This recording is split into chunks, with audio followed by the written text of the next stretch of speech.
Thank you. Thank you so much, everybody. Apologies in advance. I've got a sore throat, so I might sound a little hoarse. Delighted to be here this morning. Thank you, Guy.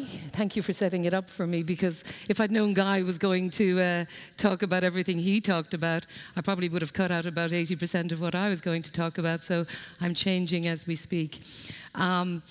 I think, you know, he really picked upon a few really important things that really helped me to start when I'm talking about this. First of all, when we think about diversity and inclusion, it's really important to put the human at the very center of this. It starts with us as leaders, and it starts about where we think about things. And the very start of this, really, if you like, where did diversity and inclusion came from? Excuse me. It came from social justice. It was about people who wanted to look about making sure that workplaces and the world was more social and more just. I work for an organization where we are 480,000 people around the world. And one of the things that makes it really different is the fact that I feel I can be myself, speak up, be in an environment of trust, and really, you know, bring my whole self to work. But that didn't happen easily, and that didn't happen just by chance. One of the biggest things that actually made that happen was the fact that we had leaders who really believed in this. I was telling somebody this morning, our former CEO, when asked a number of years ago why he was so passionate about diversity and inclusion. This is a man called Michel Landel. He's French-Moroccan, and he said the reason that he was so passionate was because he was a loved child, and he understood what belonging was about. And when you understand belonging, and then when you have some understanding of not belonging, this really helps you in this journey. I think it's also important to think about diversity and inclusion beyond just the fiscal impact, because it does make a fiscal impact, and we're beginning to see that.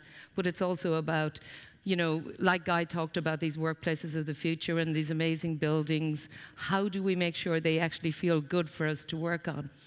I mean, it was quite interesting, one of the things he talked about, the temperature. There's been a recent book around how the world of work doesn't really work for women, because these institutions and buildings have been built by men.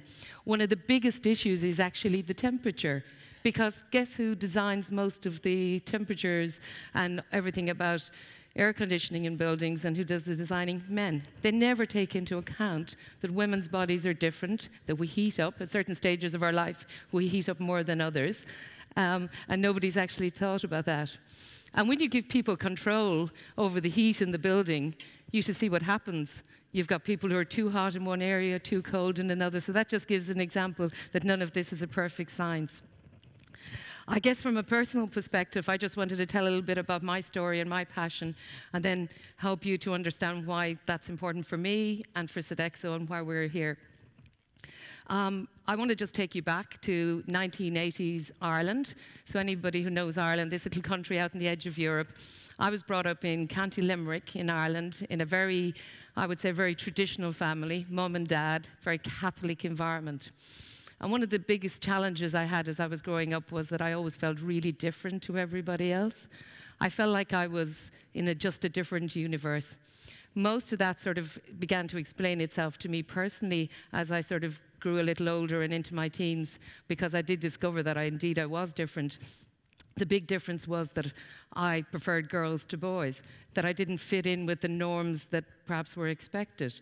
My parents wanted me to marry someone down the road and increase our farm so we would have even more land. This was never going to happen. When I watched tennis, I preferred Martina to Chris, you know, all of these kind of things. And finally, I think it began to, the reality hit home that I was actually pursuing a different life. The thing that was really, really challenging was that having grown up in that environment, I did not feel I could be myself. And the reason I talk about this is that I want you to all think as leaders, do you do everything you can do to help people be themselves? So I started my career, my education, hiding. I was covering myself. Particularly because I grew up in an environment of fear. I grew up in a world where to be yourself and to be an out gay person was not something that was allowed, it was illegal. In actual fact, in Ireland, it was 1993 before we actually even decriminalized homosexuality. So I struggled with finding myself. I went to work. I was absolutely, really very, very expert at covering. I would tell people that I went away on holidays with friends. I had, you know, imaginary boyfriends, all sorts of things, but I was never really myself. That really, I would say, stymized me, really challenged what I was actually able to do and what I was able to bring to my workplace. Because there was only half of me really involved and present and engaged. When that began to change, which is about probably 15 years ago now, the reason it changed was because we had diversity and inclusion in my workplace, and having leaders like Michelle and having leaders in my region. And those leaders helped me to be able to sort of think this is okay. We were having conversations. I saw people wearing, you know, badges that said they were comfortable around, you know, we had lanyards around LGBT, gender, etc. And I was involved in lots of discussions. Do not underestimate the importance of these visible signs of inclusiveness. So I began to feel like, okay, this might be all right. I'll start to tell people. Well, guess what? And I'm sure this isn't unusual. When I started to tell people, most people said, we already know. So, hey, no surprise there.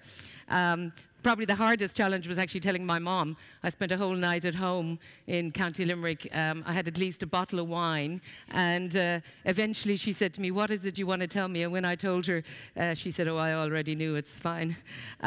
So all these years of hiding and suppressing myself. Bringing this back to the topic, and what's important is that for me, there were two big challenges along that route as I continued to develop. So I led an NGO, an organisation. I was a chair in my spare time of an organisation called Glen in Ireland, and we were fighting the fight for marriage equality in 2015. And as a CEO of a business in Ireland where we have nearly 5,000 employees now, I was asked to go public and to put myself, if you like, on the line to say that I was a business leader who was supportive of this. Now, that really was a challenge because I had to say to the business and to our CEO, is this something you're comfortable for me to do? And indeed they did. So again, the mettle of leadership is actually standing behind and supporting people when they need to do something that's perhaps a little challenging. And to say, you know, to give you a sense of the excitement of 2015, when we actually made that change, it was incredible. So again, I bring this back to if each of you are leading businesses or part of the change thinking in a business, think about the difference it makes for somebody when something happens that makes them feel included. So in 2015 in my country, I went from somebody who didn't feel included to somebody who felt incredibly included. And I'll never forget when they started putting those ballot papers from our referendum on the table. I was standing in the counting house. And it said, yes, yes, yes, yes, and it validates your life. And I bring that back to work and to what we do, how important. So when you go from an area of feeling, you know, the minority, and when you begin to feel like you're the same as everybody else, it really is incredibly powerful. And for each of us who lead, I think it's really important to think about how do we help to, you know, feel that minority feel, and how do we actually make people feel comfortable. So that was an amazing moment, and the organisation helped me to do that. And since then, you know, the fantastic thing about it is I haven't felt discriminated. My career hasn't stymied. The world hasn't stopped. So all the fears I had have not been realised. And I think we've got to really think about how we do this as leaders and how you can make a difference. And I suppose just some of the things I talk about, because there are now so many other issues kind of rising to the fore. One of them, again, that I've personally experienced is around disability. My mum, who died in the last year, had Parkinson's. You know, when you've had to take somebody around for 10, 15 years in a wheelchair, you begin to really understand about disability or ability. I myself had an accident about 1.5 years ago, and I was in crutches. And, you know, guys talking about accidental coalition or, you know, coming together, well, I can tell you it's hard work if you have to do stairs or get in and out of buildings. And that's actually one of the biggest problems we have still in that built environment, is that buildings are not set up for everybody unless we're all the same. We work with a lady, and you should Google her. Her name is Sinead Burke. She's on Twitter and all sorts of things. She's fantastic, and she calls herself a small person. And I've had Sinead come and look at some of our buildings, and the first thing she'll tell me is the handles are too high, the bathrooms are the wrong place. If I go into the bathroom, I can't even open the door. You know, our buildings are built by the same people who just build all the same generic kind of buildings and don't think about all the differences. We need to think about the growth of middle class, because we are really affecting, again, what we're actually asking and demanding. We got to think about our consumers, digital revolution, etc. Some of the things that our organization is doing is we're working with our Gen Y and our Gen Z population. So, and I'll take you through some others, but you know, it's very interesting because everybody keeps talking about millennials. Millennials are already in work. They're here, they're everywhere. We're now one generation down, and they want something very different. So for instance, if you're in recruitment or you're trying to attract talent to your organization, it's no longer just about the war for talent, it's about the war for content. It's about what are you actually doing to help them feel evidenced, to show them that your organization is not just diverse and inclusive, but it's actually real. So it's no point having lovely photographs and a couple of awards. You actually need to make them feel that this is very real. You need to have an environment that, you know, like Guy showed, which make people feel comfortable to be flexible. And God, wouldn't we all love to have Jill every day so we could all go to work that much easier. We need to pay close attention to these people because these are the future leaders of our business, and they will not stay with us unless we begin to do something different. We look at the internet and all the good and the bad of that. I think it's very important to make sure that the human's at the center of it, so making sure it's a very human experience. Also, an emotionally intelligent workplace. So again, leading with empathy. I don't know if many of you have followed Brené Brown, but think about vulnerability and the ability to fail. And have we really looked at that? And have we as leaders, you know, exposed ourselves, stood up and said we're wrong sometimes? And when we manage people who work remotely, so in my workforce in Ireland and in ours globally, most people are never in an office. Most people are at the other end of some sort of a device or on webinars or Skype, etc., in their offices all over the world. So communication and contact is incredibly important. We're having to re-examine our resources. How do we think differently, and how do we make sure that those are inclusive and collaborative?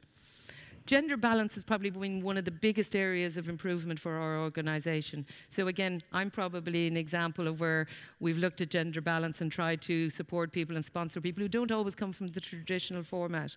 For us as an organization, we're seeing this as probably the thing that really moves the needle. So we have now at our board 52% females at board level. We're at 46 at what the French call our comics level, and moving the next parts up. And that has probably been the biggest change maker, because truly we are seeing women's voices and the difference that that makes coming into our organization, and it's influencing our leaders. We also need our male leaders to be incredibly vulnerable and empathetic and to get really behind this. And I guess I'm getting even challenged in the world and very bored with people who say, I do this because I have daughters. That doesn't mean a tad, you know. Does that mean you actually do anything different? No, you don't. You do it because you absolutely believe in it and you feel it. And I think, you know, ongoing organizations are going to require different kind of interactions. We're going to have to be different in how we deal with people. We're going to have to be able to, you know, lay ourselves bare and be open. And obviously, the technology part can really alienate people, so we need to make sure we're trying to bring people together. And think about bias, all the bias that's in design. Again, I go back to the fact that, you know, buildings are set up just for the same type of people. So like Guy spoke about, and I think it was in one of the questions, do we really think about when we're moving offices or we're leasing a place or we're moving our people or actually asking even people to work at home? Have we thought about what that design is like? And do we have openness and ways of thinking? A final few thoughts from myself about things that I think you can do and that we've done and I think help. And I suppose just as challenges as well. An interesting one from an organization called HRC is that 53% of LGBT workers still hide their sexuality at work. So there's still something really, really wrong. So think about how you as leaders and employers can actually help to make people feel more inclusive. I go back to me, one of the most important things was actually seeing somebody wear a lanyard, hearing our CEO be okay about this, because I was full of fear. So, you know, something you can do, because you will not get the full engagement of those people if they cannot feel themselves, particularly trans people, because this is a real challenge. If I thought it was difficult to be a gay woman, try being a trans man or woman. That's a whole step forward. And also, if you are thinking in this area, then you've got to think about the other aspects of diversity. So gender, race, ability. So how do you begin to make sure your environment works for that? Speaking to somebody this morning from Linklaters, we were talking about law firms and what you can do, because it's a challenging world and you've got billable hours, all of those kind of things. Give people a chance to do some pro bono work. Last year, when the overturning of decriminalisation in India happened, most of the work and the case work there was actually prepared by lawyers from all over Europe, a lot from Europe certainly, who prepared all the work pro bono, and their firms gave them the chance to do that. Now that's really empowering change. Think about employee engagement. If you go that extra mile and you really get people engaged, then they sell your brand and your reputation. Financial performance, I think there's definitely an argument, and we can give you, certainly in Sodexo, we can give you lots of proof source. We did an analysis in 2014 and in 2018 of our business, and we looked at our about 50 regions in the world where we had a more diverse, balanced business, and we saw better profitability, better engagement. Every one of the things that we measure were all at a higher number. So certainly there is proof source around that. Think about investment. If you're investment or financial services, now organizations like BlackRock are saying they're positively investing in organizations that have inclusion. So shareholders are beginning to demand us because they are consumers. And procurement is most certainly looking to see evidence, and it's not just tick box evidence. You have to be able to demonstrate that, particularly as well around recruitment. The people who are coming to your websites and to your companies to look to work there, the graduates who are coming out, they want to see evidence that you're actually doing these things. So lastly, be aware of your marketplace and ensure your firm, your company is a key player. You can do this by just staying informed. Watch and review the global demographic changes. So look at what's happening in countries like India, China, look at what's happening in Brazil at the moment. I'm just picking these as a few examples. Look what's happening in Europe. What are those telling you? What's happening, for instance, you know, about freedoms, human freedoms? What does that tell you, and is there something you can do around that? Harness the power of that diverse community. So particularly if you want to make something very different, think about how you harness that power. Continue to engage with and support NGOs. I would say this is one of the biggest things you can do. They survive on next to nothing. I was a chair of an NGO, and you know, we crumbled in the end because we had no money, and yet we did big change. Work to provide safe environments, because some parts of the world we don't all feel safe. So I, as an LGBT woman, I have to really think about when I travel, am I going to be safe? I think about when I go outside my hotel, what I do, where I do it, and it's not always safe, and it's something the company does a lot for us on. Build on the engagement, be open to new ideas and products. And I think this is probably something that is maybe underestimated, the idea that some of the best new ideas, some of the best engagement, some of the best innovation is coming from people who are already sitting in your organization. But if you don't harness that, they'll go and do it for somebody else, or they'll start their own organization. A guy called Khalil Gibran says, he wrote The Prophet, he says, the obvious is that which is never seen until somebody expresses it simply. And I can certainly attest to that. You know, I never saw these things until I saw it in its simplicity, and it has changed how I do things and certainly put a new paradigm in how I manage and lead my business. Thank you for listening to me today. Thank you for giving me the space to have this conversation. I think fundamental change is on the way, and those changes have real meaning for the future. But the most important thing is how we react, because that's the one thing we have a choice about, how we react to something. So you can either choose to take that forward, or you can sit back and wait for somebody else to do it. So I invite you to react. Thank you.